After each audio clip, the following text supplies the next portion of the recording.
माननीय न्यायालय ने मुझे आज की तारीख में थाने पर पेश होने के लिए और कोर्ट में आज मुझे तारीख दी थी, जिस पर मैं अभी नगर फोर्ट थाने जाकर अपनी हाजिरी देकर अब माननीय कोर्ट में अपनी उपस्थिति दर्ज कराने आया हूं। और माननीय कोर्ट ने मुझे अगली तारीख 6 अक्टूबर को दी है। जेल से आने के बाद माननीय न्यायालय की आदेशों की पालना के तहत मैंने रिहाई के दिन आप लोगों को भी उस दिन मैं सॉरी मांगता हूं, उस दिन मैं बाइट नहीं दे पाया था और जनता से भी मैं उस दिन कुछ कह नहीं पाया था। लेकिन मेरा ये मन था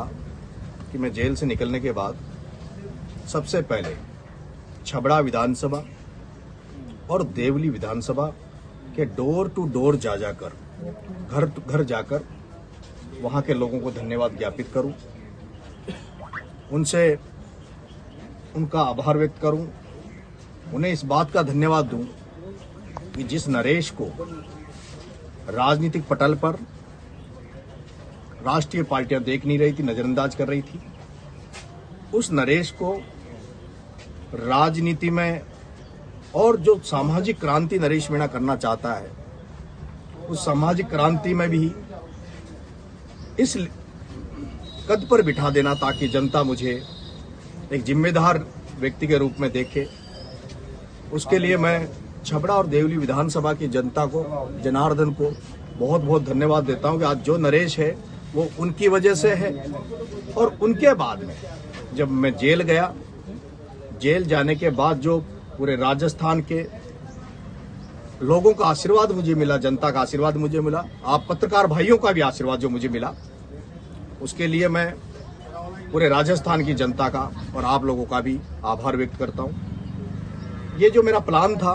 कि मैं जेल से निकलते ही छबड़ा और देवली उनियारा की प्रत्येक गांव में जाकर प्रत्येक घर टू घर मिलकर धन्यवाद दूं।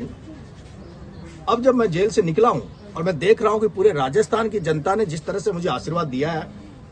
उससे ऐसा लगता है मुझे कि मैं छबड़ा और देवली उनियारा के साथ साथ मैं पूरी राजस्थान का भी, पूरी राजस्थान की जनता को सड़कों पर जाकर, पैदल चलकर, नंगे पैर चलकर उन सबको आभार व्यक्त करूं, उन सबके दर्शन करूं, उन सबका आशीर्वाद लूं। हजारों गांवों में जो मेरे बोर्ड लगे, उन सबका आशीर्वाद लेने भी मैं निकलूं। और ये जो इसको लेकर और राजस्थान की कुछ बड़े मुद्दों को और समस्याओं को लेकर मैंने अब एक जन क्रांति यात्रा की पहल राजस्थान में की है। एक ऐसी पहल है, ये पहल उसी तरह की है जिस तरह से देश को आजाद कराने के लिए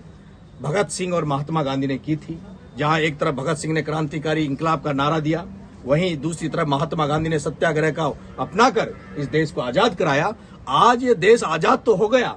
लेकिन देश फिर से खोखला होने की तरफ जा रहा है। और वो इसलिए हो रहा है जिस तरह से आज देश में नशाखोरी बढ़ रही है। आज देश में नशाखोरी की वजह से लाखों हजारों युवा मौत के गले लग रहे हैं, लाखों करोड़ों परिवार इस नशा की वजह से आज बर्बाद हो रहे हैं, कई लाखों करोड़ों लोग कैंसर से मर रहे हैं, हार्ट अटैक से मर रहे हैं। उस नशाखोरी के खिलाफ अब एक ऐसा, जब लोगों को नेताओं से भरोसा था, नेताओं ने भरोसे पर उठ गए, जब सब कुछ उठ गया, तो अब इस नशाखोरी के खिलाफ जनता को खड़े होने के लिए नरेश भगत सिंह के आदर्श पर चलते हुए, उसके पद चिन्हों पर चलते हुए जनता को जगाने के लिए सड़कों पे उतर रहा है। जनता को जो मिलावटी दौर चल रहा है, जिस तरह से आज मिलावट का दौर है, आप सब्जी लाओगे, आप